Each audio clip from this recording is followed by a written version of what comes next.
Mr. Watts, he is armed himself. Shots. Shots. Watch it. Tear gas. Live rounds. Also, I can see that.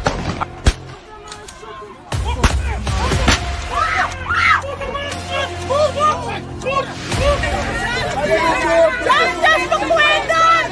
The man is a boxer, man. Why you ain't putting the boxer, man, to do that?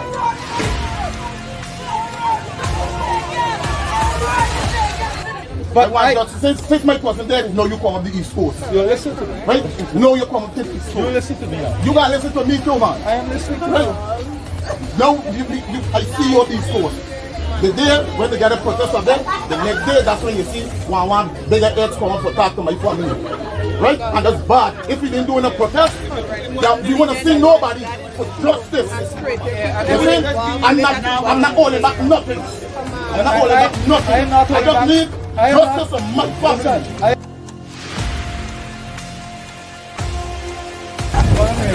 I get visitors all of a sudden. All of a sudden, visitors.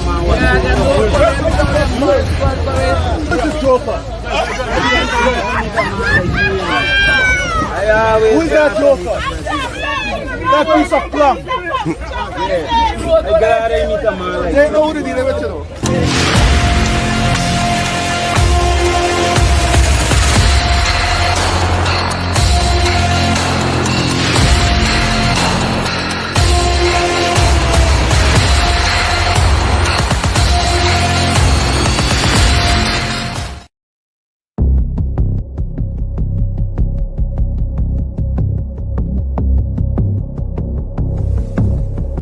Immediately, we're going to be utilizing most of this power.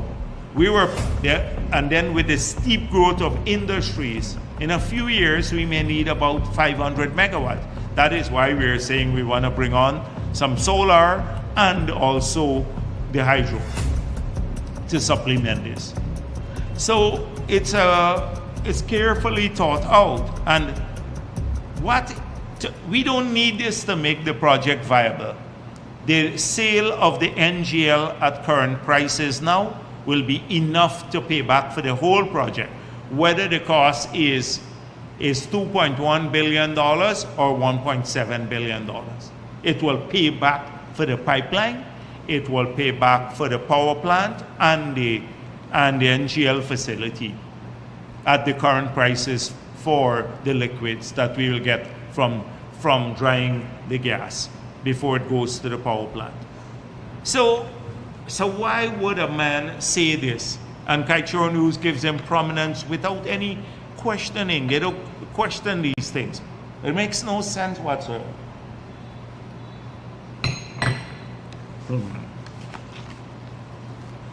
Then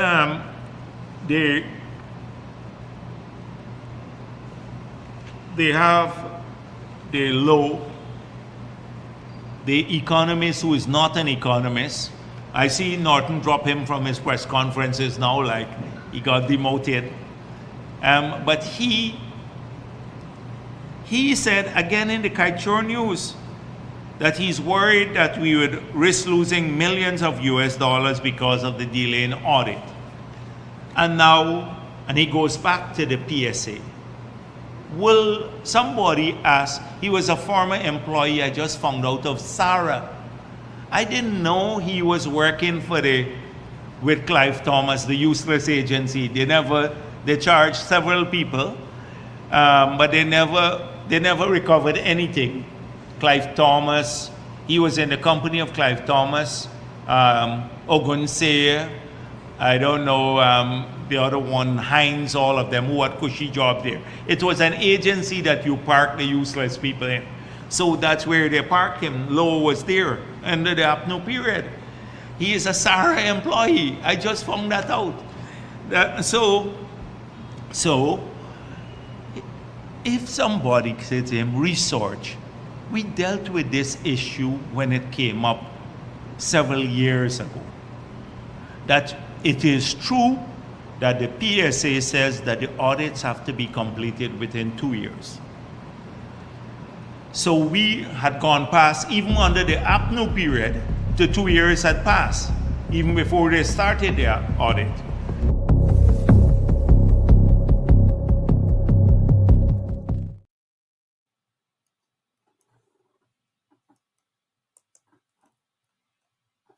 together. Let me bring on stage Hollis, Liverpool, Chocolates.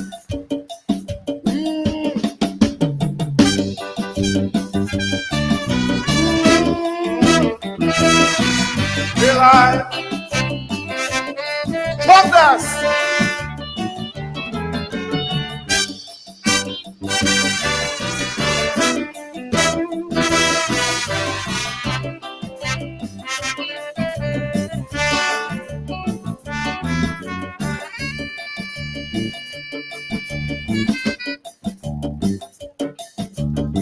Especially for the mothers, all present.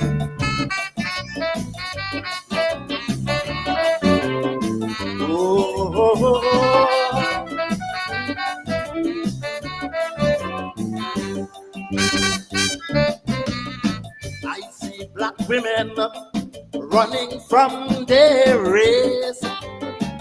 They own black children they can't face. They don't know their roots as a glorious bloom. Blessed be the fruit of their womb. They just be acting as though they shame of their history. They just be proud of other people's own. They just be glad to disclose their baby's ancestry, putting their child upon a false throne, not their own. For hear them boast to their friends and their neighbor. My baby's nose from his Spanish grandfather. My grandmother married a Chinese named Lau. That is why the eye's so pretty and he has such thick eyebrows. The dimple come from my husband's side, whose great-grandfather was Irish. And watch how the eye is pretty and wide, cause my mother mixed with British. And watch at me, I'm Caribbean Portuguese, so me shiny curly. But the baby black down to the eyeball, they see Africa at all, at all, at all, at all. I said the baby black like a voodoo doll, they see Africa at all.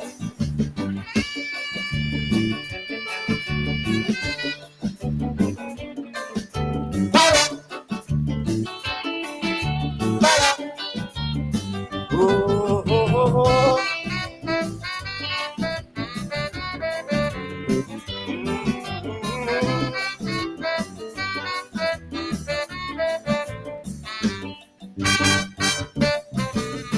I see black women running from their race. Food from our table, they can't face. If you hear them boast about how they just make French fry and French toast with gut steak, they have a name for all them foreign foods they using. Italian pizza, they murdering.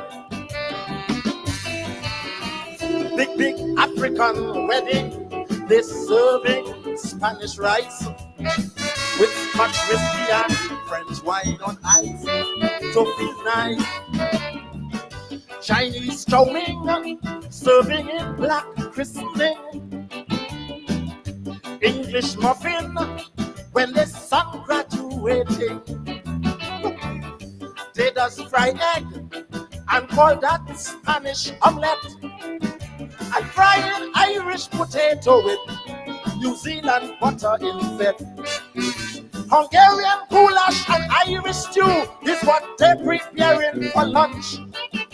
They even going Honolulu to drink up the Hawaiian punch. That when they brew, they're Bobby and turn cuckoo and swizzle callaloo. Or make their porn and champion roll. They don't see Africa at all, at all, at all, at all. They're making yam and that she looks small. They don't see Africa at all.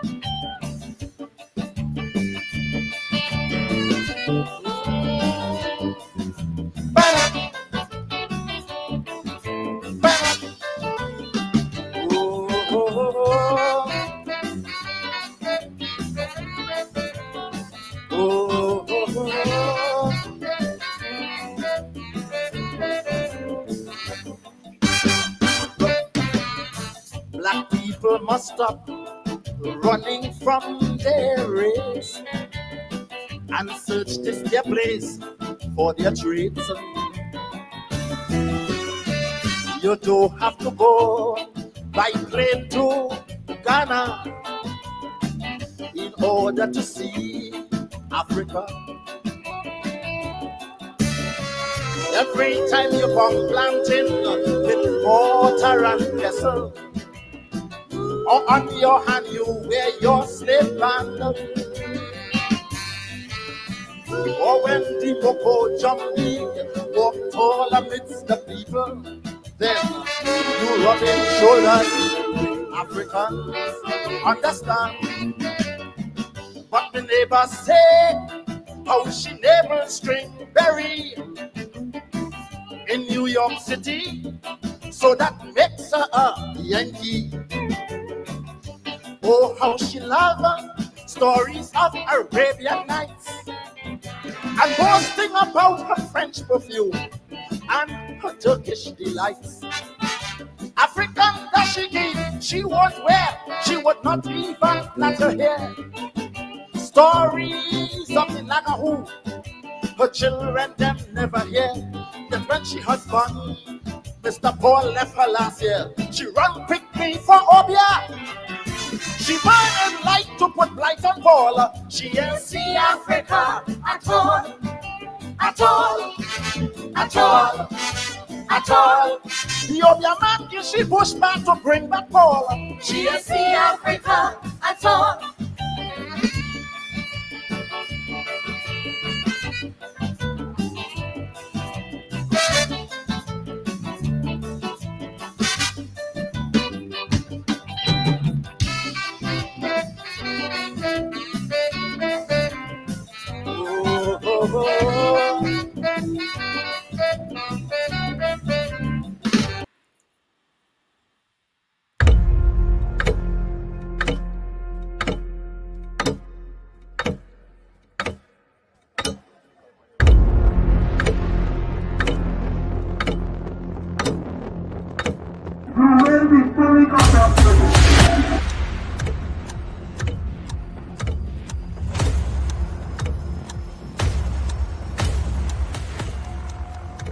Mr. Watts, he's armed himself shots.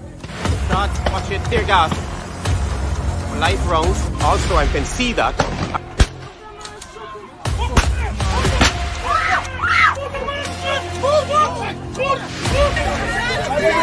Justice for Quindon! The man is a boxer, man. Why can't you put in a boxer, man, to do that?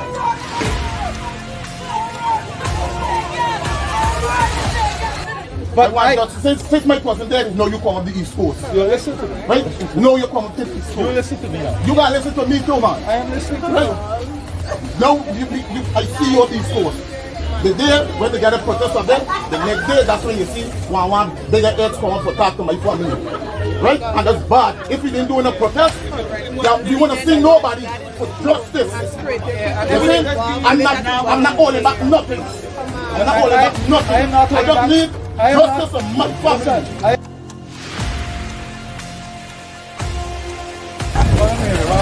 I get visitors all of a sudden.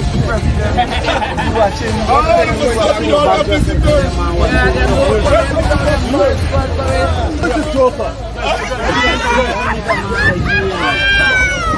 Who is that Joker? That piece of plum. They know who to deal with, you know.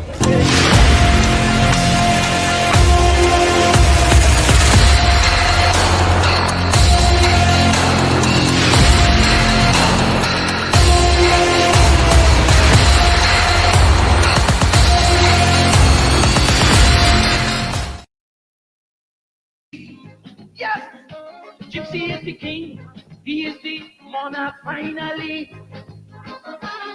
But with all due respect to his majesty, the lyrics of Little Black Boy really offend me. Because I have black roots and I am proud. And I'm going to shout it out anywhere, clear and loud. I repeat, I am proud, very proud of my black ancestry and the contribution they have made to world history. Tell Gypsy, a little black boy who was Mandela. He suffered persecution and torture to purge the world of the scourge of apartheid. A little black boy, Pele, king of soccer, Muhammad Ali, a heavyweight boxer, and we all have the golden white York and Lara. So if Gypsy really wants me to be a fan, sing songs to motivate the black man. Little black boy, little black boy, hey, hey, yeah, yeah, yeah, yeah, yeah, and the kingdom. 4 verses and 4 chorus in a winning song. But 4 verses and chorus put the little black boys down. And what about them black boy who work hard and really conscious? He didn't differentiate, he attacked all of them hard and vicious. Now I admit many little black boys going astray, but we have to motivate, educate, and show them the way. If they are to make a meaningful contribution, if we really serious about building a strong and vibrant nation, this man, if the world mathematics, Gypsy, put these facts in your lyrics, so little black boys can be proud of their heritage. Build the first university in Timbuktu, and from that everybody copy. Today, any Jane and John could get a degree. That's why Gypsy song is a sacrilege. To be a little black boy is a privilege. Little black boy, ingenious little black boy. Hey, we got it. Hey, yeah, yeah, yeah, yeah.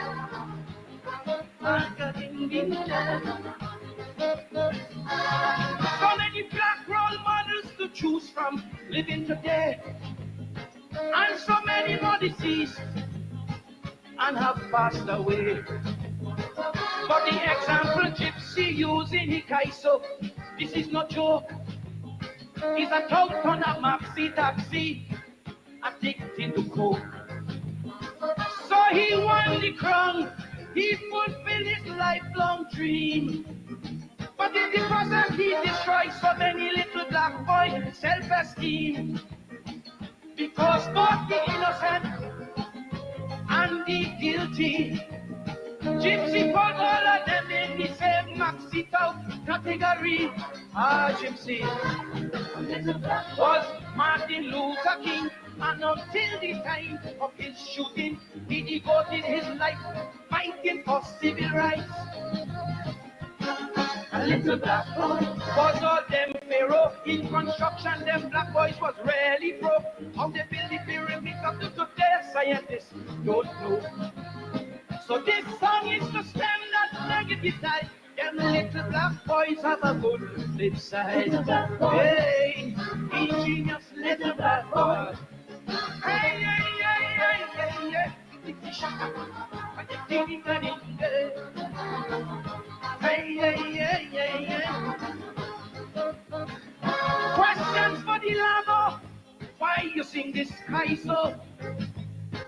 Is it for the fame and the glory, or just to fill your ego? No.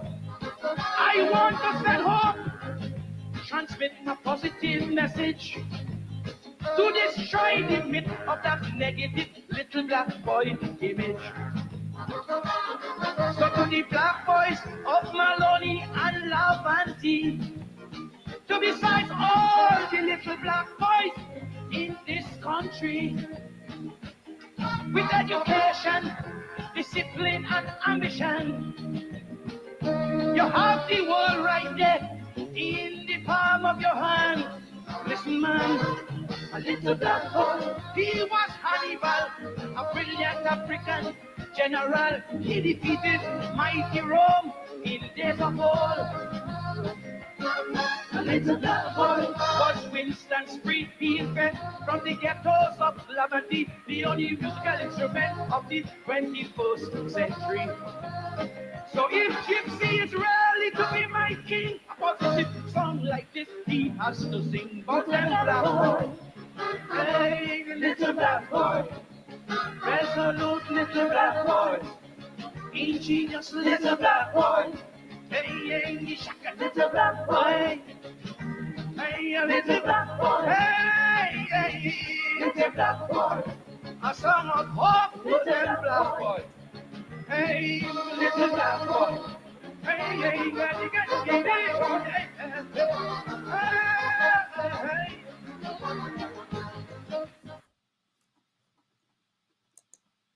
And a very good evening to you, and welcome to today's edition of Politics 101.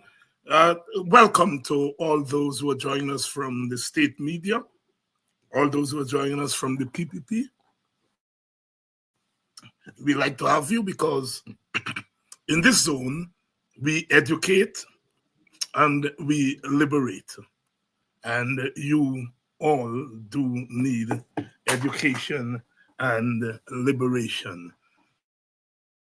Welcome to all our people who come here, ganga here, get together, sit around the fire, and plot our route out of oppression. Welcome to all of you, wherever you're joining us from. Delamo there, little black boy, replying to Gypsy, who in 1997 did a clip so-called Little Black Boy that he won with, and Delamo answer him and telling him who are the real little black boys. Our friends who have migrated say our little black boys don't work hard enough. Our little black boys are lazy. Well, our little black boys have helped to build Guyana, build the Caribbean, and build the world. Before that, we heard the mighty chalk dust, Dr. Hollis Liverpool, the NC Africa Yet. The NC Africa Yet. Welcome to my brother, Jermaine Figueira. Welcome to Pandit Ubraj Narain. Welcome to Brother James Bond. Welcome to all those who are interested in real freedom. Welcome to the ERC, who needs to be schooled on what is racial division. We have a mountain of evidence to bring before you. I hope you are ready to receive them. We are on our way to a better place. The blip that we have had since 2020 is just that. We are beginning to dig ourselves out from that minor pit. And of course, those who have dug the pit for us are trembling, because when our people are on the move, we know it. We know it when our people are on the move. I would like to thank all of you who have risen to the occasion, understanding the moment. I welcome all the little black boys, Brother Antonio Day and all of them, to come here and to learn about themselves, to learn about the African, to learn about the place of the African in this place called Guyana, this place where we all tenant, because we all were brought here. But some of us were brought against our will, and the footprints of that history are still there for all to see. And we are not going to use those footprints to walk back into the plantation. We shall use those footprints to go to the other side of the river. By the rivers of Babylon, where our people sat down and where we wept when we remember Zion, for the wicked carried us away captivity. But here we are to tell the story, and we are going to continue to tell that story. We have given the world giants. We have given the world those who have lit bright lights so that others can see through to the other side. We have given the world workers who with their hands, their black hands, dug the dirt and civilize the world, the Western world. Oh, welcome, welcome this evening. Those who call us vulgar, let me tell them we have never gone into the National Assembly and tell a woman, an Indian woman, that she need a dildo. Oh, those who call us vulgar, those who call us vulgar must search the recent annals of our history, and they will see vulgarity there in all its vulgarism. We are teaching them because God and the ancestors have sent us here to teach the world to turn from its crooked ways. Good evening to you all. Good evening to my black brothers and sisters, as Brother Flash would say. Good evening to my Indian brothers and sisters. Good evening to my Amerindian brothers and sisters. Good evening to my Portuguese and Chinese and European brothers and sisters. Good evening to the Caribbean. Good evening to the African diaspora. We are in this together. I would like to welcome all. And of course, you get an headline every time you come here because we talk in the open space. Thank you all for your kind words about our interview last night.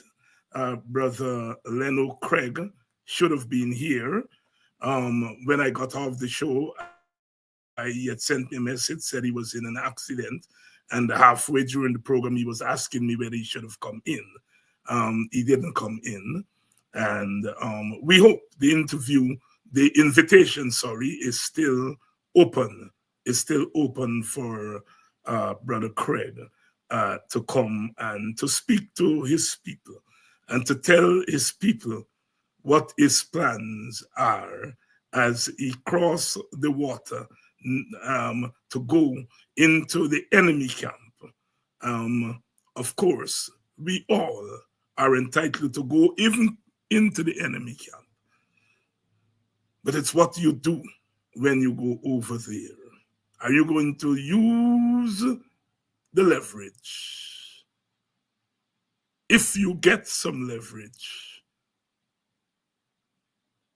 to raise your people from the doldrums of oppression, the doldrums of impoverishment that this PPP government has put them into. Good evening to all of you. Thanks again for your kind words about our discussion last night as we sought to open up a Transparency International has concluded. Tonight, we want to continue that talk. We want to continue that talk because you see, our country is at a crossroads. A few days ago, Brother Aubrey Norton said that if he were to get into power, he will use cash transfers, not cash grant. He made it categorically that he doesn't like the term cash grant, cash transfer. He's going to use that cash transfer as a means of not just putting money in the hands of Guyanese, but to tie it to school attendance, to education. And there they were, deriding Norton. Norton wanted to give money to people only if they go to school. This is the PPP, Priya Manik Chan and others. Norton says that, look, we're going to give the money, but we're going to tie it to people going to school, sending their children to school. And the PPP is battering him that he wants to tie the money to people going to school. It's barbarism, you know. Condemning a man for wanting to send his children to school. And I want to take up that issue tonight. Professor Clive Thomas first raised the issue of cash transfers 2018 in Buxton. Cash transfer is not a new idea, it's an old idea.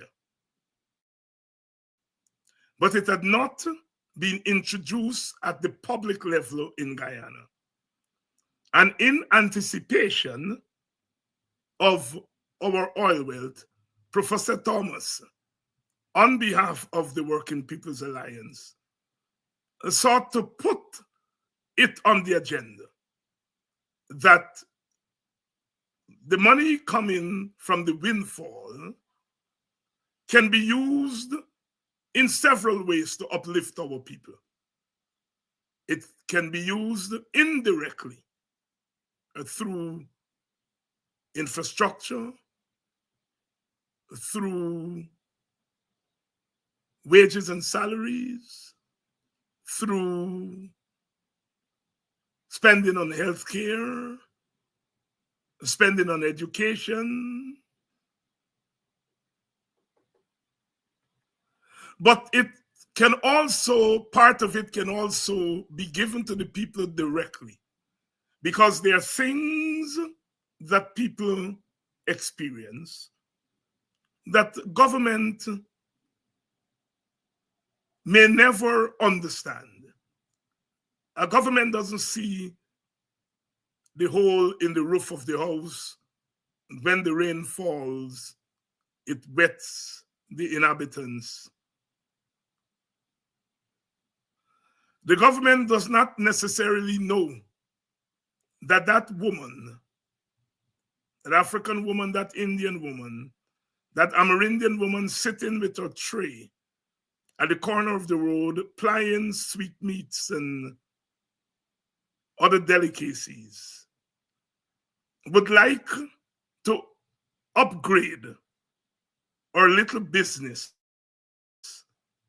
into what we call a small business. Old people say, you don't live a house, you don't know where you leak. The government may not know that that woman would like to go out and work, but there's no one to take care of the child, and she's not able to pay. She's not able to pay those who make a living by taking care of children when the parents go to work. And that if she were to get an infusion of funds, she can be able to pay child care for a child while she goes to work. So we argued that about 10% of the money should be put aside for our people to spend it on how they see fit. And 90% the government can spend on how they see fit.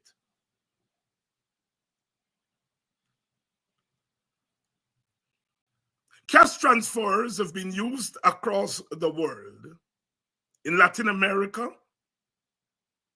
in Africa, in the Middle East, in the United States of America, in our English-speaking Caribbean.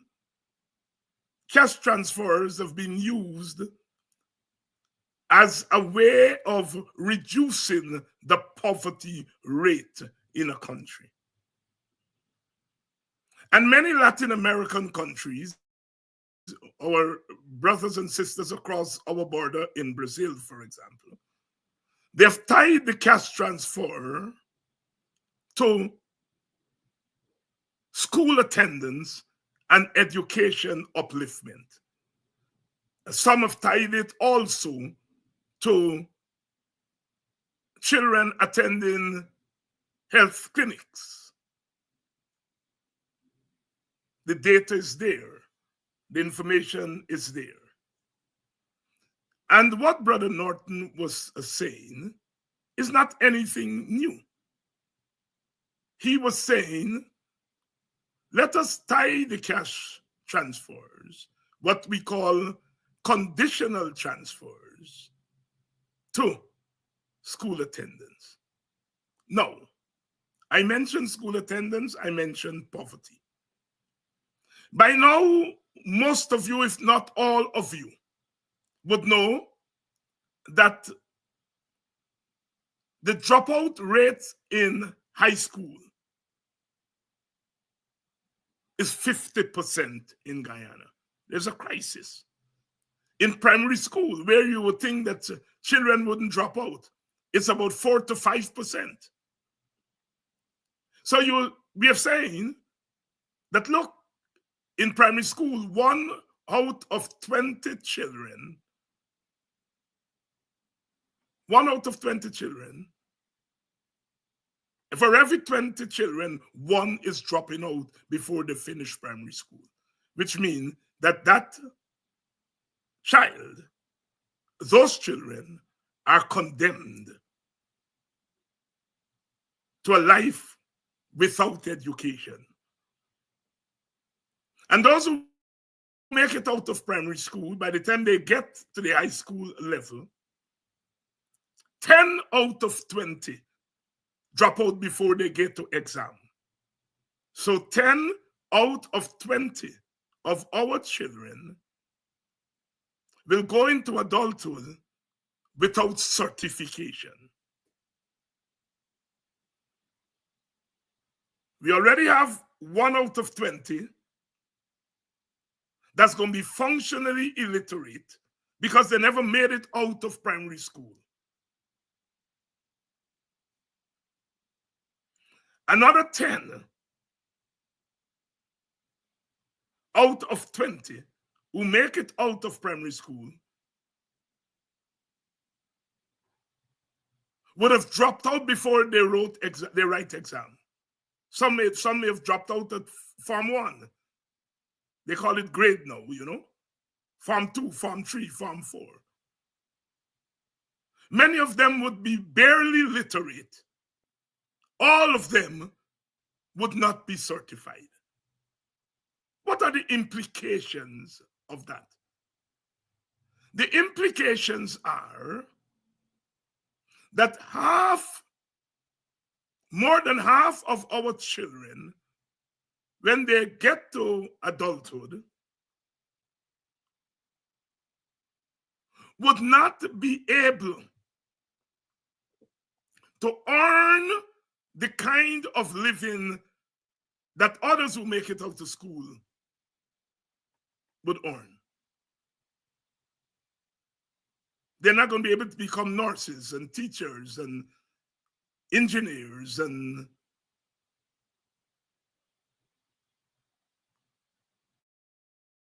lawyers and public servants and land surveyors. They are going to be able, if they find jobs, to find low-skill jobs.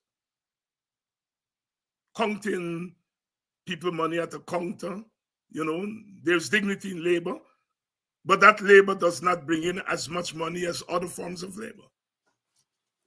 So half of our young people would be condemned to this revolving poverty. Because if you're not able to earn, you are multiplying that low income. Low income multiplied by low income really end up being lower income.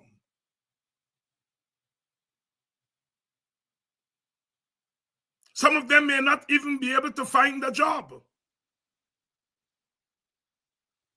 We could lose a lot of them to crime, petty crime, and other what they call antisocial behavior. Many of them would not be able to vote because they're not going to be able to register, running away when the people come to register them, forfeiting their citizenship, because the vote is an important aspect of citizenship. And so there in the society, we are multiplying illiteracy and at the same time multiplying poverty and multiplying all the consequences of illiteracy linked with poverty. And so when we say that we would tie cash transfers to getting our children to go to school, getting the parents to send the children to school, we are tackling that crime that has been done to half of our young people. Illiteracy plus poverty.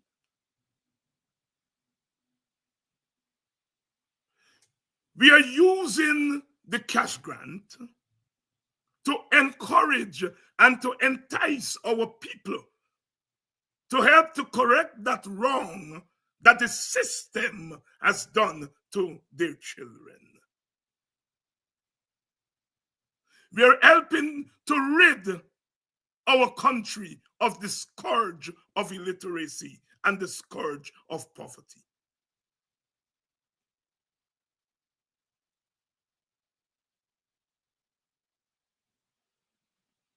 At the same time, we are letting our people know this money you're getting is not a handout. It's a transfer of your own resources to you, to use it how you see fit. But in the process, we're asking you to do a simple thing: send your children to school. Now, what is the data showing? It is showing that most of the young people who are dropping out of school, most of them are dropping out of school not because they don't find school to be a good thing, but a lot of them are dropping out of school to help their family. The mother sells water at the corner of Vlissingen Road and Lamaha Street. And the daughter sells at the corner of Vlissingen and Church Street. And the son is across the road at the corner of Vlissingen and Duncan Street to make ends meet. So we are saying, look, sister, you don't have to go hawking water at the corner of the street. We are giving you a cash transfer in which you can now set up a stall where you continue to sell water, but you're now able to employ 2 or 3 people where you would have gotten your son and your daughter school-age son and daughter, with your cash transfer, you're able to set up 2 or 3 stalls where you and your 2 children used to sell. You run one and you employ people to run the other 2.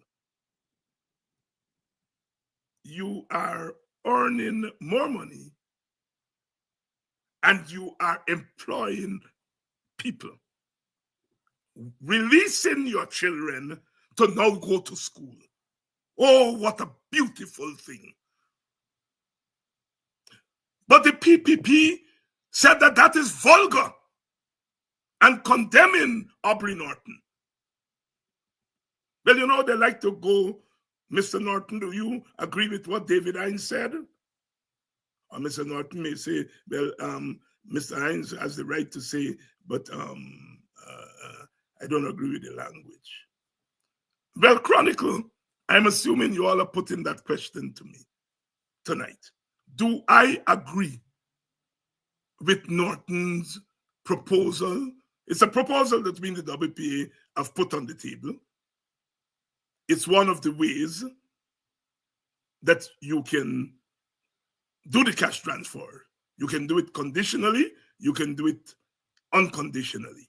We haven't signed off on anything yet because we said we have to do some studies. We have to do some pilot project and see what's the best way. Personally, I would say, look, we have said that each household can now get $1 million. We hold to that. So maybe you can say, look, we are going to give you $750,000 without any condition. And $250,000, you will get it on the condition that you send your children to school. That is my preference, what you call a hybrid.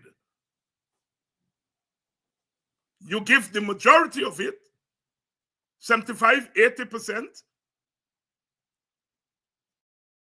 So $800,000 you get unconditionally, and the next 200,000 or 250,000, you get that on the condition that you send your children to school. What can be more reasonable than wanting to get our children to school? Yet in Guyana, a woman like Priya Manik-Chan, who got the best education in Guyana, whose children are getting the best education because of her status, wanting to deny poor people children education. Cash transfer, if part of it is conditional, we are hitting several birds with one stone. We are putting money in people and they can fix their house, they can invest it in a business. $1 million you can take to the bank and get a loan.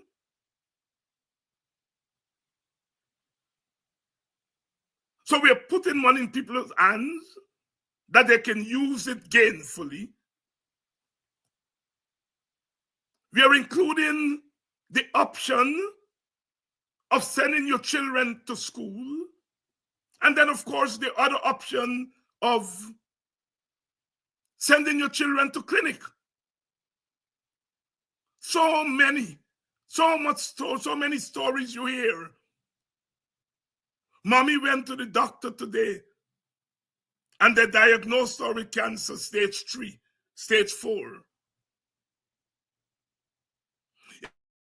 If mommy were going to the doctor often, they would have detected her cancer and her life would be saved. So many of our young people are coming down with diseases that we used to call old people diseases. And by the time they got to the doctor, they're feeling sick and you rush them to the doctor. The doctor can't do much of them because they're far gone. If we can only get our children and old people to go see a doctor regularly, we could save so many lives. A lot of poor people don't go to the doctor because they cannot afford to go to the doctor. Part of it is cultural. I know for a fact that black men don't like to go to the doctor. I only start to go to the doctor when I get to age 50. I had the best insurance, and I didn't until I got to age 50. So I know part of it is cultural. Part of it is economic, financial.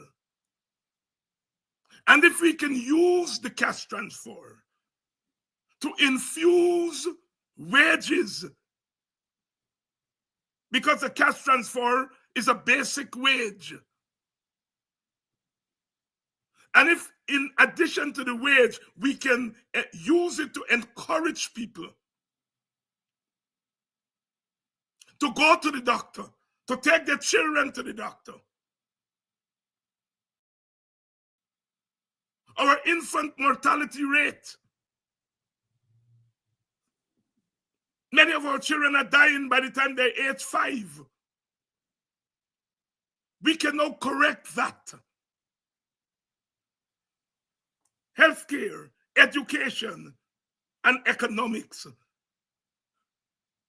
That's what the cash, and not I'm saying cash transfer, not cash grant, not giving out $100,000 and get people climbing up on the back and coming out and going through the embarrassment. I'm not talking about that. I'm talking about the cash transferred to people by law. And you can do it conditional or unconditional, or you can do both, as I prefer.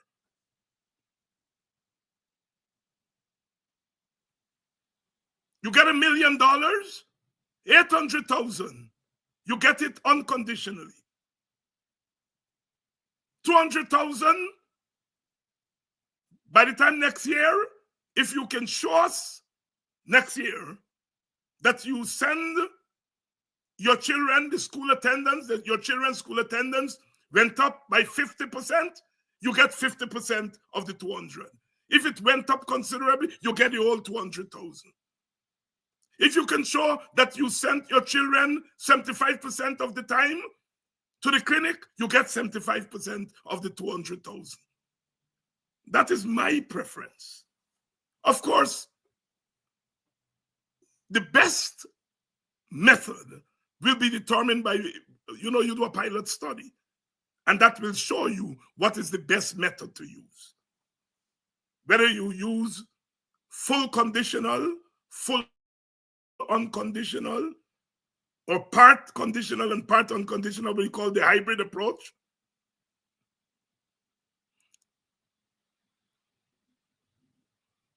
In a city in California, about 2 years ago, the city gave cash transfers. And they did a study of the cash transfer. And 95% of the cash transfers, 98% of the cash transfers were used on things that people need. People only spend 1 to 2% of that money on alcohol or tobacco. Some of us well-to-do people sit down and pass judgment on poor people. That as you put the money in their hand, they're gone and they buy liquor or buy dope and cigarette. And it's not true. The pilot studies have not shown that. In that city, they spend the money, most of it, on food. Second, they spend it on child care.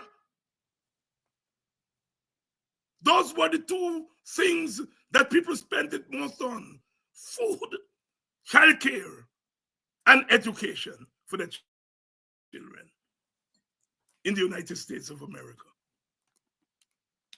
If we give cash transfers, and it is found that people spend 5% of it on alcohol or tobacco, that is excellent.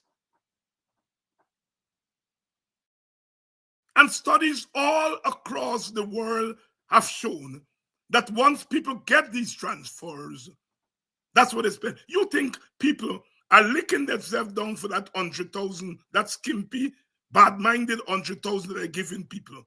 You think people licking themselves down to go to get the 100,000 to go and buy dope? You think them lady in wheelchair? You think they are licking themselves down on the road? You think that teacher who licking herself down and break down to get that 100,000, you think she licking herself to go and buy dope? Oh, come on. Our people know better than that. I do my own little experiment. In my village, these days, you know, people meet up mostly at funerals. I go to funerals. And you meet people, and people you went to school with, people you come from America, to tell them, you all, after all these years, at the home all this time, you all still treating me like a foreign. But, sometimes they don't even have to ask me. I see somebody that I know that is not well off. Most of our people are not well off. You give them a little small piece. I sometimes go to Tray and buy beer for the young people. And I would ask a lot of the young women, what you drinking? They pull me aside. David, me no want beer. Give me the cash. We'll go and buy something for cook tomorrow. My own pilot study. It's not that they don't drink beer, but I give them the option of beer and they say no. Some of them just say, well, give me a shandy, but also give me thing because we gotta buy something for them picnic for tomorrow.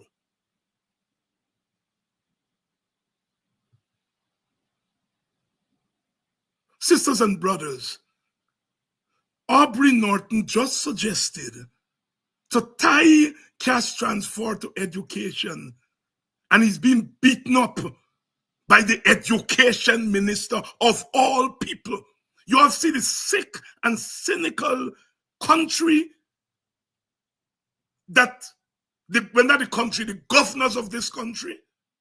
You are beating up a man for wanting for his people to get education.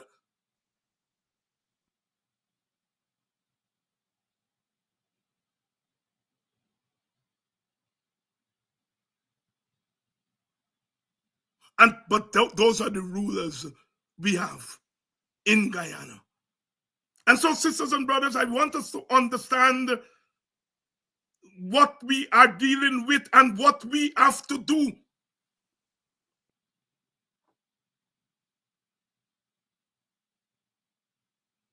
For us, cash transfer is not for your vote. Cash transfer is to get you out of poverty and to reduce that 50% dropout rate. It is a crime for a primary school child, a child under 10 years old, to drop out of school. It is a crime. And for an education minister to deride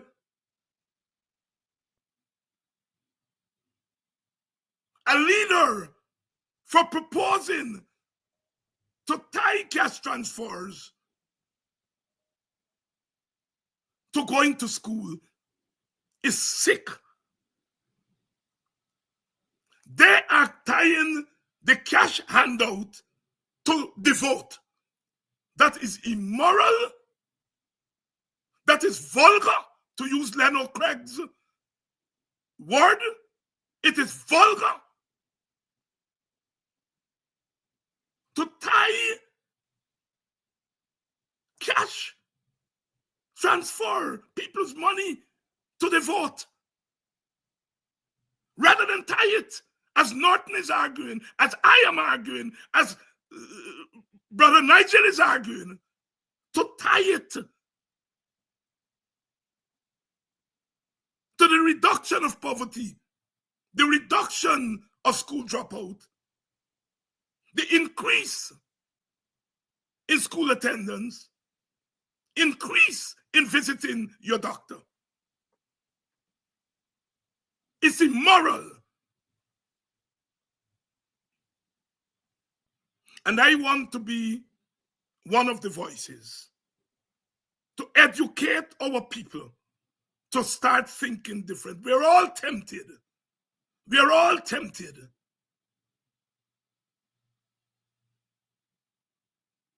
We are all tempted to go for quick money.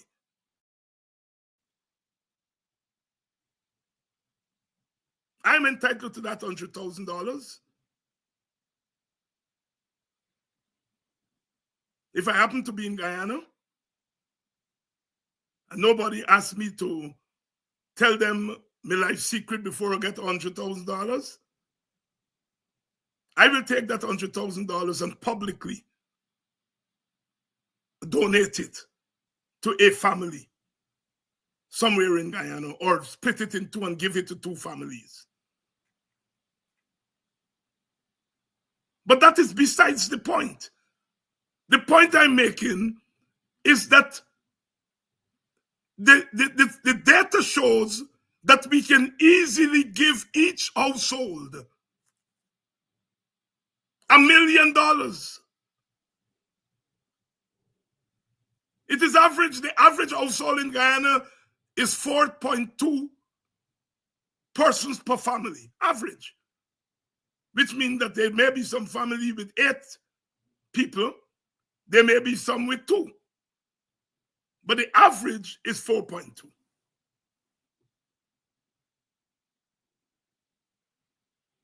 If you have a family, mother and father, or just the mother alone and 5 children, that's 6 people in the family. And that family gets $1 million. If you use the PPP's method, that family of a mother and 5 underage children will only get 100,000. Under our plan, that family will get $1 million. And mommy can choose what she wants to do with that family, with that with that $1 million. She can take that $1 million. She can put it down.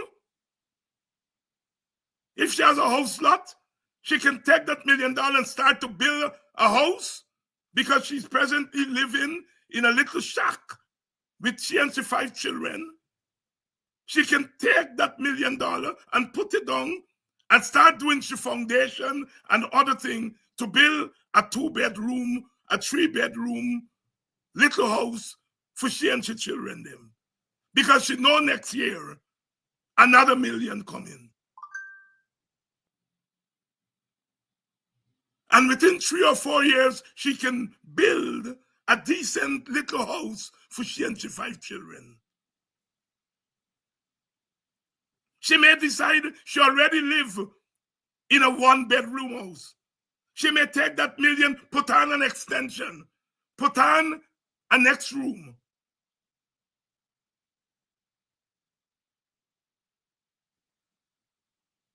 These are the options we are giving our people.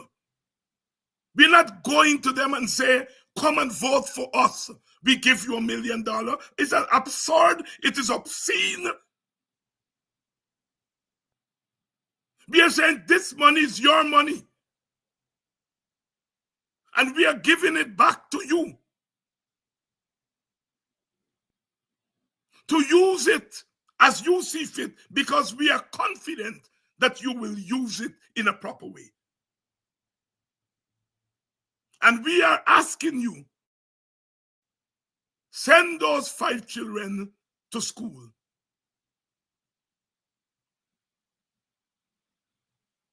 Improve their attendance. Carry them to clinic. That is how you build a society. That is how you build a society. You invest in people. You lift people from where they are to another place. I am the recipient of cash transfer. I told the story last night that after my master's degree, I was coming home. I have no interest in PhD. Apparently, I had been among the top 3 in terms of GPA throughout my master's. I never knew that if you were at the top and you apply for funding, you know, they usually look at the top 3 GPA. I never knew. So I never applied, or else I might not have taken out a student loan for my master's degree. But Professor Babalola Cole from Nigeria stopped me as I said, are you Mr. Hines? I said, yes. Why don't you ever apply for money in this department? Are you doing a PhD? No, Professor, I'm going home to Guyana. What are you going home to Guyana? To help my country. He said, your country can wait. They will get more from you if you do a PhD. And that short man, short African, he went into the office, came with that application form. He sat there, I filled it out, and he took it in himself.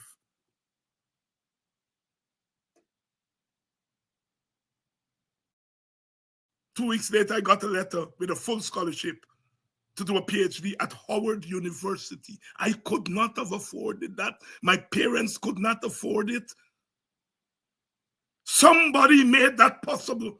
That was that cash transfer from African Americans so that I could get a PhD, that I could earn more than I would have normally earned.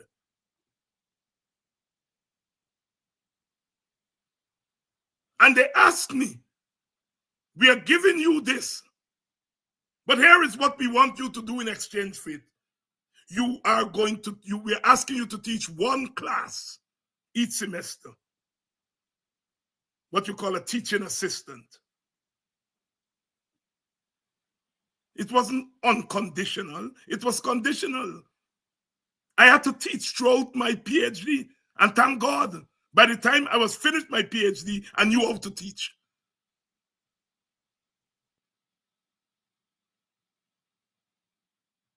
So when we say to a mother or a father, or mother and father, send your children to school in exchange for this cash transfer, the children are going to get an education. They're going to be able to earn more when they get out of school to help that family.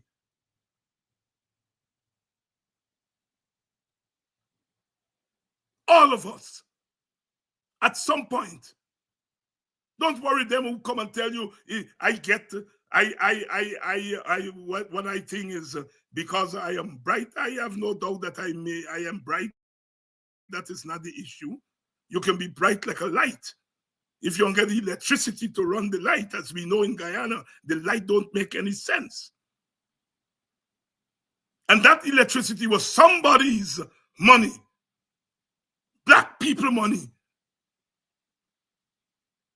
that helped me to get a higher education.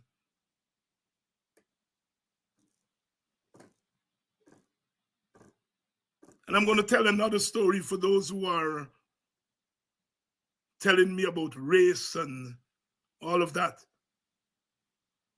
One of my first appointments after I finished my PhD at Howard was as a visiting professor at a predominantly white university in California. There was an exchange program between Howard and this university,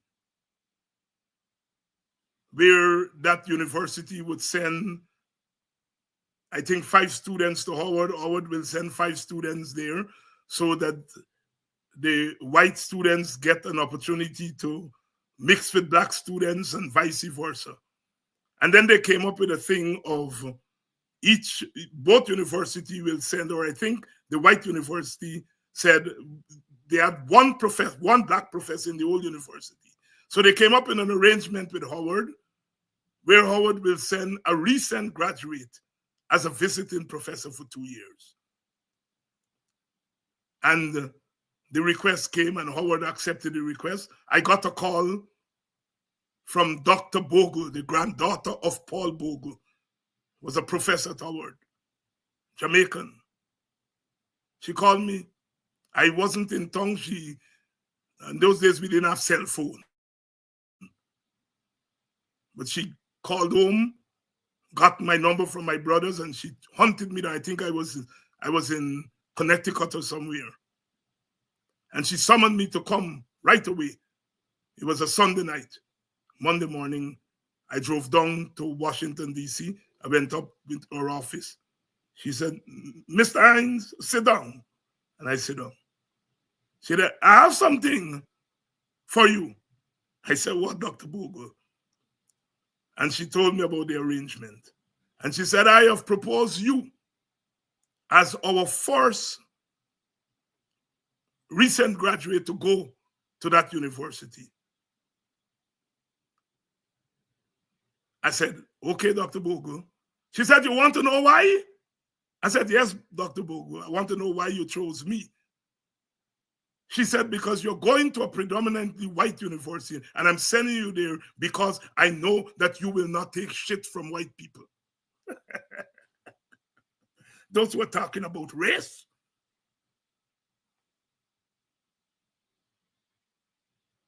That is what that lady told me. She said, I chose you because I am confident that you will not go to a white university and let black people down. Standing up for black people is nothing new. I've been doing that all my life. And my professor spotted that. The rest is history. So don't let people come and tell you all they get where they're there because of things. All of us got something along the way to help us. And so when you get into government, it's to help your people. I know what education has done for me. Most of you all know what education, all of you all here tonight, whether you're Indian, African, Amerindian, Portuguese, you all know what education did for you. And why would you want to deny that education to your children? Priya Manichan, Lambase, as you all we would say in Guyana, Bambase, Aubrey Norton. Because he said that he wanted to tie cash transfers to school attendance. You all see who are the cynics? They prefer to take the money and give it to people on the condition that they vote for them, not on the condition that they send the children to school. That is the difference between Aubrey Norton and Priya Manichan. That is the difference between David Hines and Professor Clive Thomas and Ogunse and Rohit Kanai and Kidaki Amsterdam and Dion Abrams and all the others in the Working People's Alliance. That is the difference between Nigel Hughes and his AFC members and the PPP. On this side, we are tying cash transfers to the upliftment of people, not tying it to voting for us.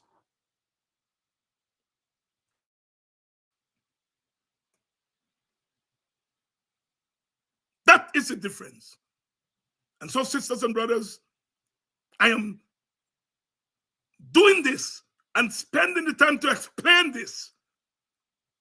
Because when we get on the campaign trail, it will be song bites time.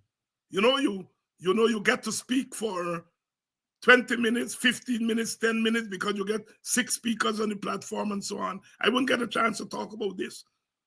So the campaign has begun now.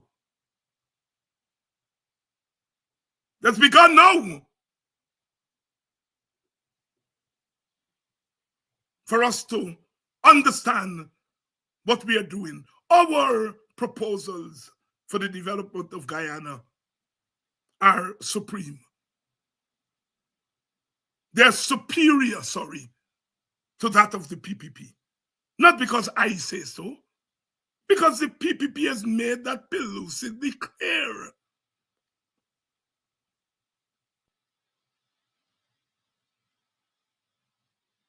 The PPP is interested in the 25 subjects. The 0.5% of our children who get 25 and 20 subjects. And the 99.5% who get below 10 subjects, they have no interest in them. But we are, of course, glad for the high flyers. We are glad for the high flyers. But we have a duty to lift up the low flyers. Because they're flying low, not because they're not eagles. They're eagles like those who get the 20 subject. But their wings have not been enhanced like those who get the 25 and 30 subject. And while we're on the business of 25 and 30 subject, in a democracy, you have to respect people's rights. But we have to examine that business of 25 and 30 subjects. What is it doing when those children get to university, law school, med school? The 25 subjects have no help to them. Because those who get 10 subjects and 8 subjects and 7 subjects, when they all meet up in the university classroom, their performances are the same. Their performances are the same. They're done a study in California.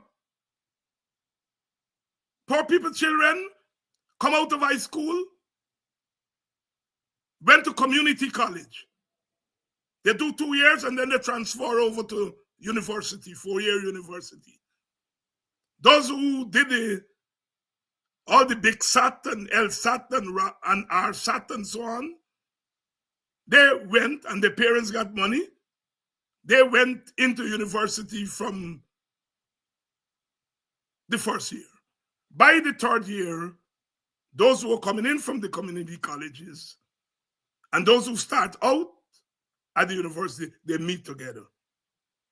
And the performances are the same in some regards, in some respects, in some instances. Those who came in from the community colleges outperform those who were there from the first year. One of the things I'm big on is the community college concept. We had it. We had Critchlow Labor College. A lot of poor people's children could go to Critchlow, do that thing, and then go on to UG and did as well. Many of you here would have gone through that experience. What did the government do? Cut out the subvention to the TUC. Cut out the subvention for the Critchlow Labor College. That is how anti-education these people are.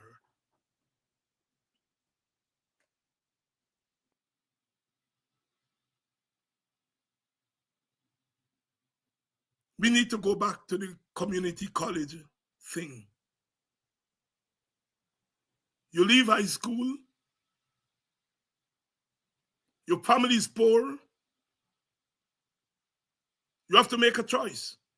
You're going to work or you're going to college. If you go to college, in most cases, for you to really do well, you can't work and go to college. You can probably do a part-time work and so on. Here in America, as you all know, what they do is the children get a scholarship and they work in the library and so on and so forth. We can look at that. But in most instances, children getting out of school have to go do a 9-to-5 work to help their family. What a community college does is that those people can leave work in the afternoon and go and take classes at the community college.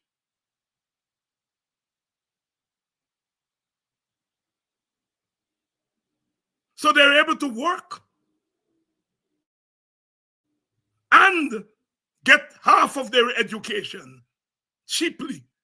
And they do it at nights and on weekends. I have taught at community colleges part-time. I stopped doing it now because I get too old. I can't take, but for most of my career, I made it my duty to work part-time at the community colleges to give to those poor people children. Like I said, I stop it now because I can't handle the rockings now as I used to when I was younger. And I encountered some extremely brilliant students in the community colleges. They couldn't make it because they had to go to work. Some of the young ladies got pregnant early and can't go to the 4-year college, but they could come to a community college. And so that is something that certainly my party would explore as a way of dealing with education in Guyana. WPA said since 1992 that we need a state of emergency in education.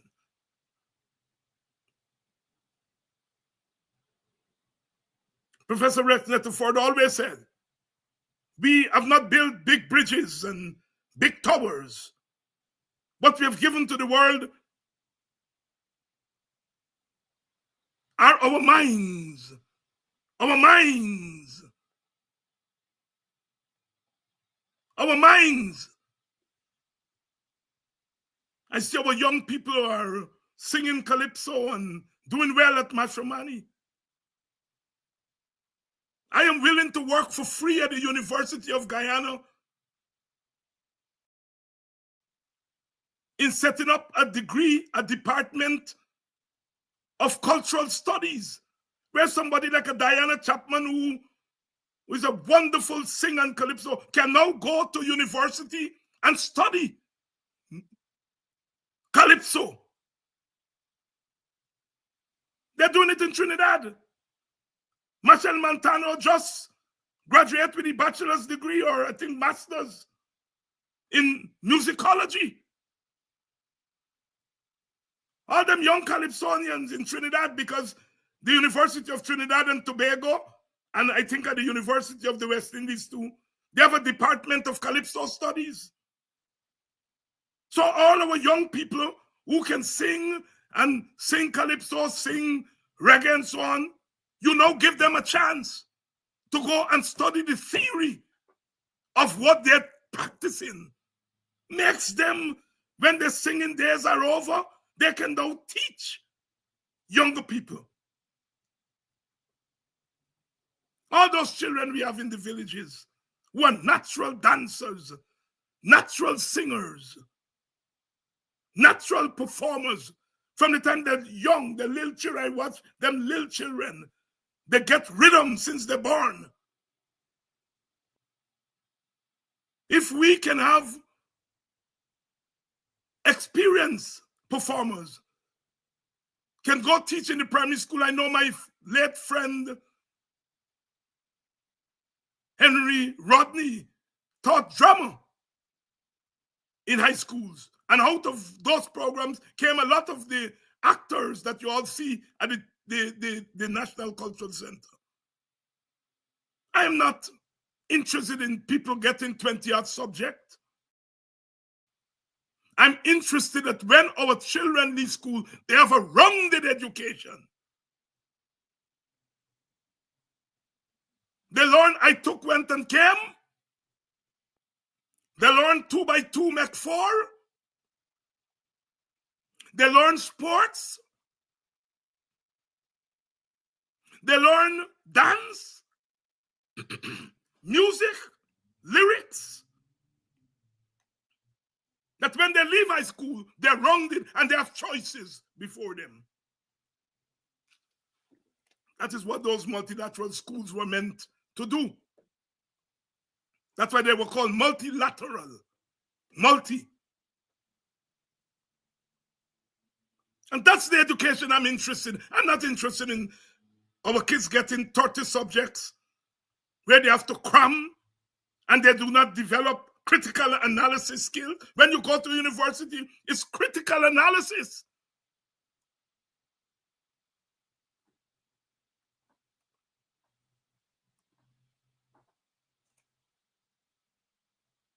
In my classes, I don't give the students long paper to go in the library and read somebody's book and code them and so on.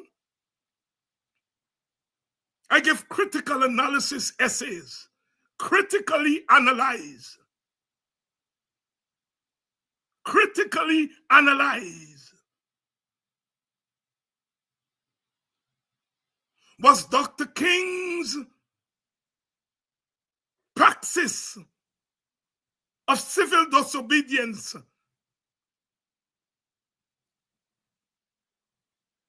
a practical thing? Critically analyze it. And I get my students to engage in thought. To engage in thought. I don't want them to go and quote from somebody said about Dr. King. They will get a chance to do that when they go on to do their PhD. But if you're coming into as an undergraduate, I want you to go out into the world learning how to think through things. I don't want to grade you whether you're right or wrong. Critical analysis. I saw a piece by Brother Leland Saul on the use of language as a weapon of black struggle. Critical thinking. If we can apply critical thinking to our politicians and what they say, our country will be a better country.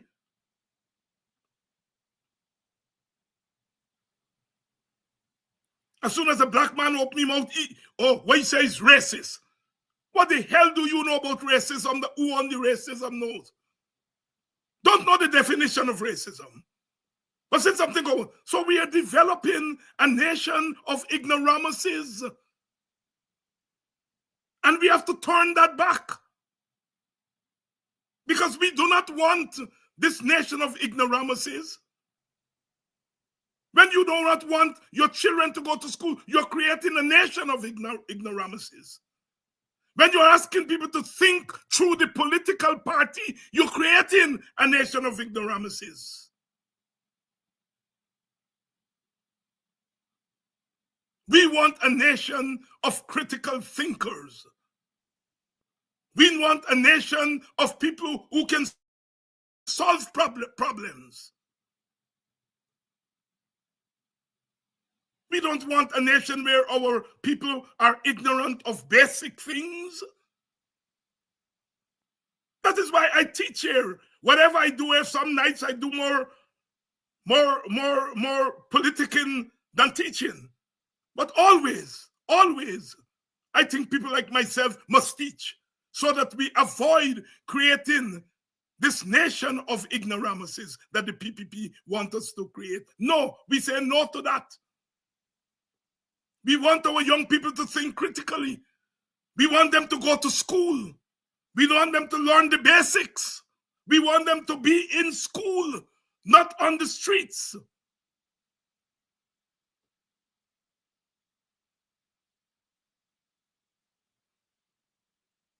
And that is what we mean by a vision for where we want to take Guyana. A vision for where we want to take Guyana. As I said, the campaign has started. The campaign has started. As I said, some of these things here I will not get to say on a platform, because a platform is to really whip our people into a frenzy so that they can go to the poll and do what is right. That is the finishing job. The campaign is the finishing job. You know, those public meetings that we're going to hold. But this aspect of the campaign is vital. Vital. Vital. And so those who would want our children to be ignorant, our society to be ignorant, or people say, where ignorance is bliss, is folly to be wise. And we want our country. We have the money now. We want our country, Cuba, obliterated. Obliterated. Illiteracy. You have to work hard to be illiterate in Cuba. In 4 years in Grenada under the Grenadian Revolution, they almost wiped out illiteracy. And we can do it. We can do it in the colonial times where they fed us a colonial education. Guyana was one of the most literate societies in the world. And that was in colonial times when they were feeding us colonial education. Now we have a chance in a state of freedom. Why do we want to create a nation of ignoramuses? Just for political thing that we can tell them what we want to tell them and get them to jump in it? I want people to vote for us. I do. But I also want them to be educated in every sense of the word. Not just book education in terms of thing. If you're going to be a carpenter, know how to measure, know how to build, and know to count your money so nobody won't rob you. If you're going to be an entrepreneur, know how the market operates. Know about supply and demand. Just don't know to sell and buy and sell. Know about the market. Know about supply and demand. Know what to sell, when, where, and how. Be the brightest entrepreneur.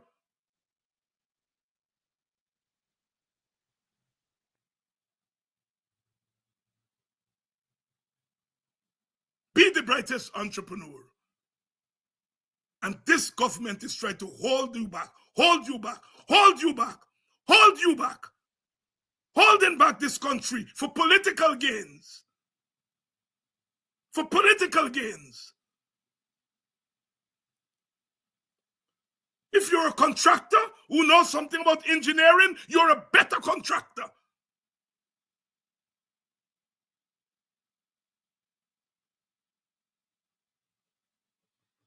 If you're a contractor who knows accounting, you're a better contractor.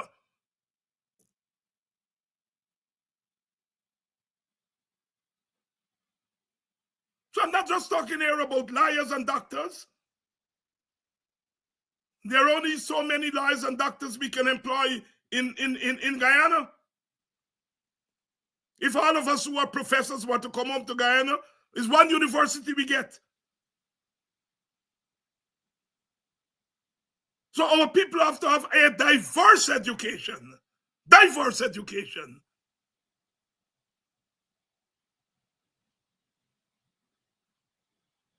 What is it to live in a world everybody around you talking Spanish and English? Then people coming over the border, they're talking you language and their language, and all you talking is you language. We must be multilingual. We must talk, we must be able to speak Creolese properly. This is how we say bad English, they get bad Creolese. Teach Creolese in school. It's a language. It is the primary form of linguistic communication in our country.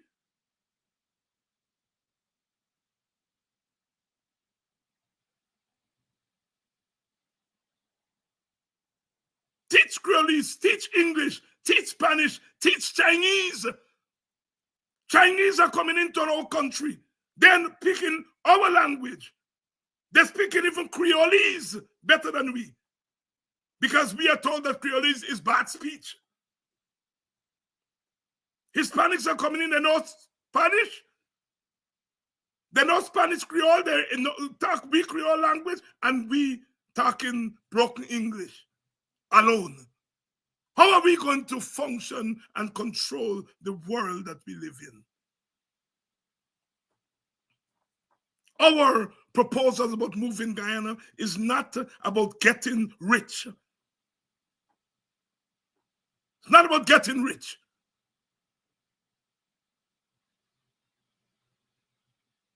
Well, people said, your eye must be yellow 2 times. When they thief up the money and they put it in the foreign banks, they're dead and go and left it.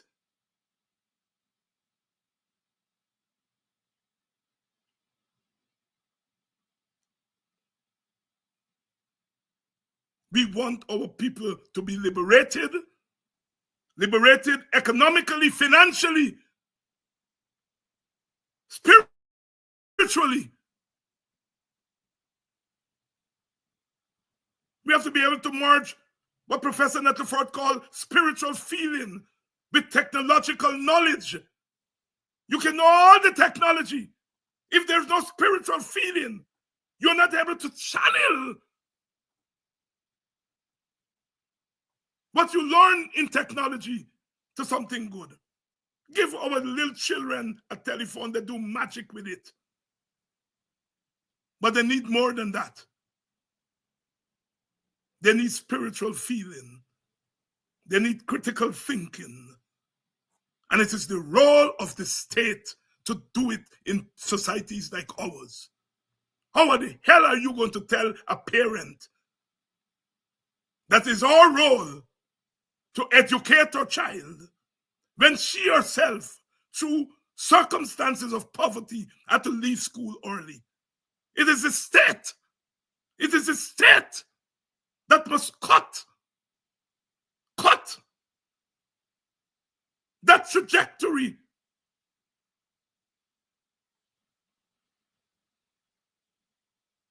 My auntie always says she got a fifth standard education.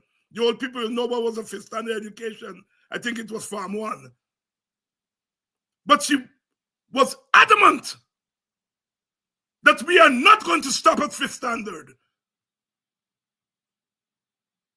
And she left it to the school. That is why we could not have gone home and said, Teacher Fenella, ring me ears. Teacher Fenella used to beat Fenella Abrams.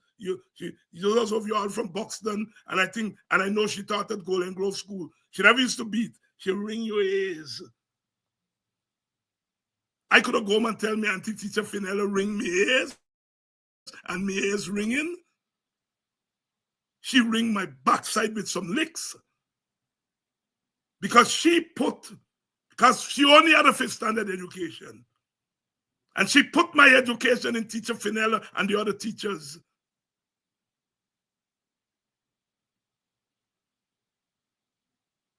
Hands. Nowadays, children going home and complaining upon teacher, parents want to go and beat up teacher. Could not happen in my time. Could not happen. We have to get back to a place where the teachers who are really co-parents should be treated with dignity. But when a man go in the bush and make a couple dollars, and he know that a couple dollars he make there's more than the teacher making, he tend to take his eyes and pass the teacher. Pay your teachers well.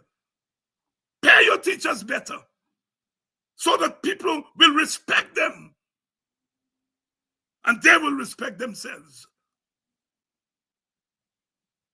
We are not giving up on education. Priya Manichan, we are not giving up on education. Aubrey Norton is right. I don't mince word. I don't say, well, Aubrey may have used the wrong language. I don't care about Aubrey language. Whatever language he wants to use, I support him.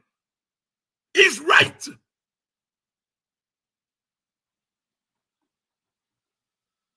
Whether I would do it the way, like I said, I have my preference for the hybrid. But if Aubrey says he wants to tie education to cash transfers, I am with him. He and me can sit down behind the scenes and work out the language of it. For too long, they come to our leaders to get us to condemn each other. I want you all to come to me and ask me to condemn any leader on our side. And you all will get what I'm saying here tonight. I'm not playing for the cameras. I'm not playing for political points. This nonsense about going to our leaders and asking them to condemn fellow leaders. Young Jermaine. Y'all get Jermaine making himself look bad.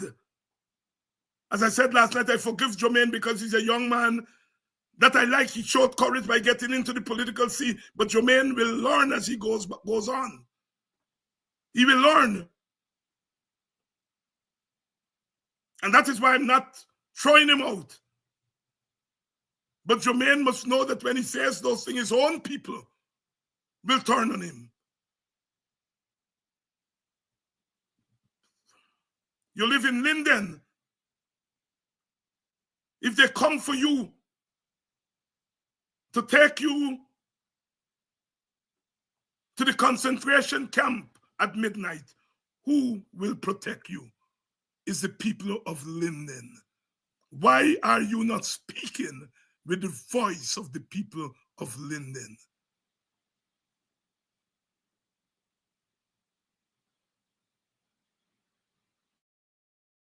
When they came for the man across the street, I said nothing.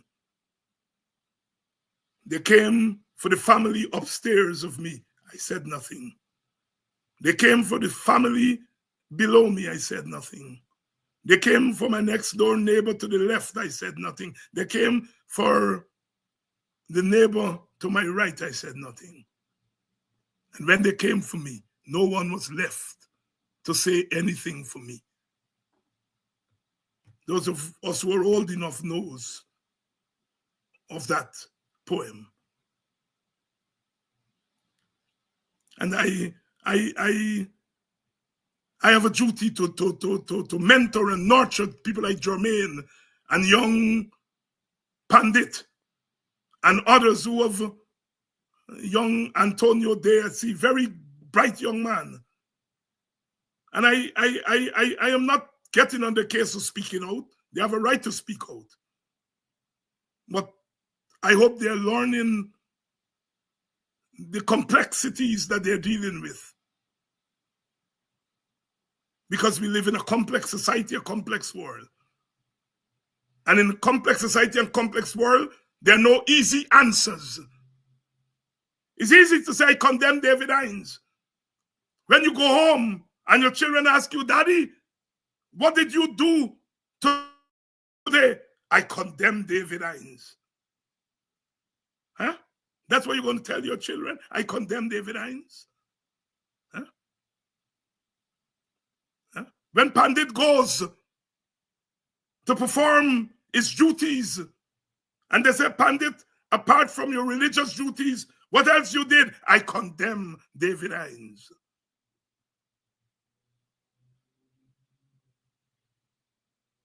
Condemning David Hines is easy. It would have an impact on David Hines.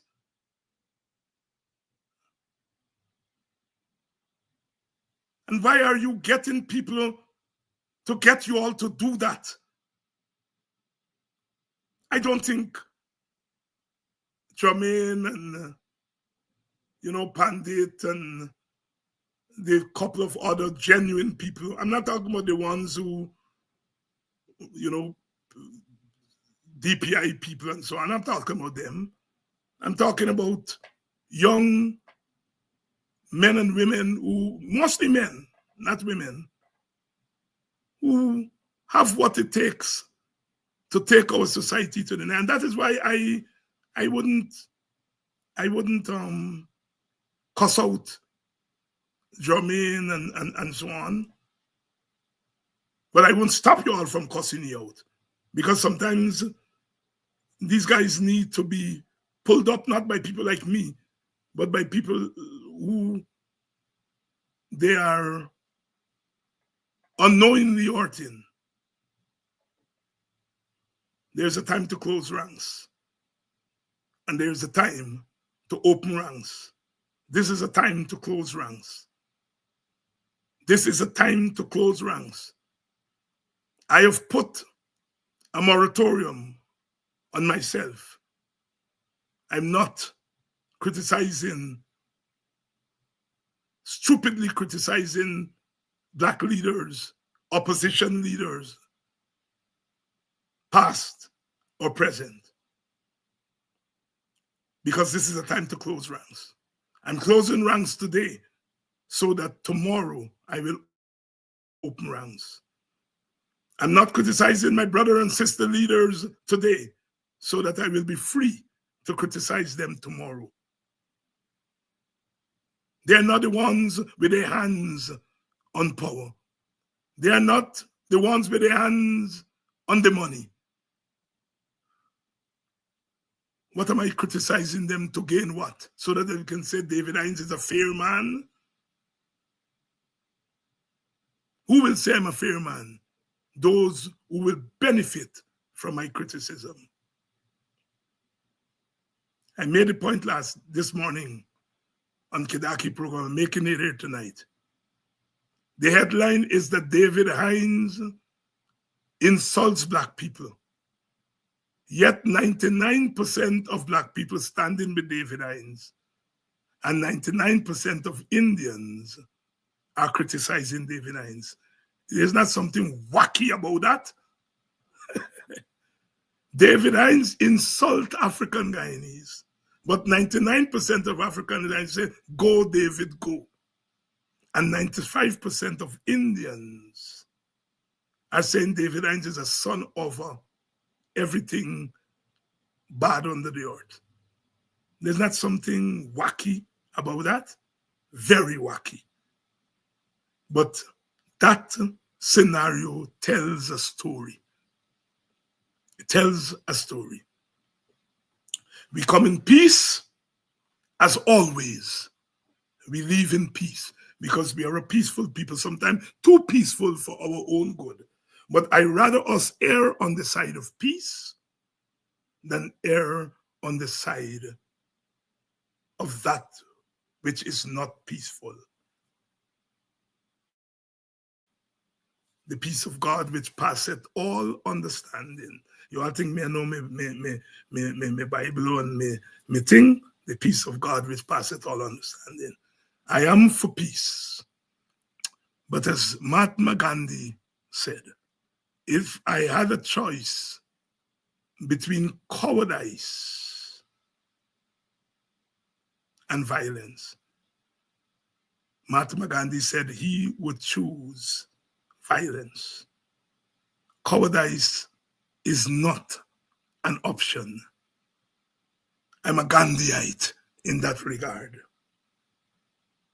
Cowardice is not an option. And when the leaders show cowardice, the followers will cower. And as the anthem of my village, our national anthem in Buxton says, "Thou shalt not cower in the dust."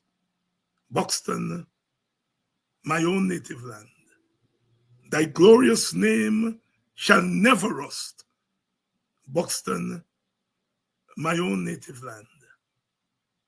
To add to our illustrious line of sons and daughters who all time gave of their best that we may shine. Buxton, my own native land. And that anthem, the words there, could be the anthem of Golden Grove, or Victoria, or Denhamstel, or Virgin Eugene, or Strodeville, or Linden, or anywhere where the sons and daughters of Africa have put down their anchor and buried their neighbor's string. Thou shalt not cower in the dust.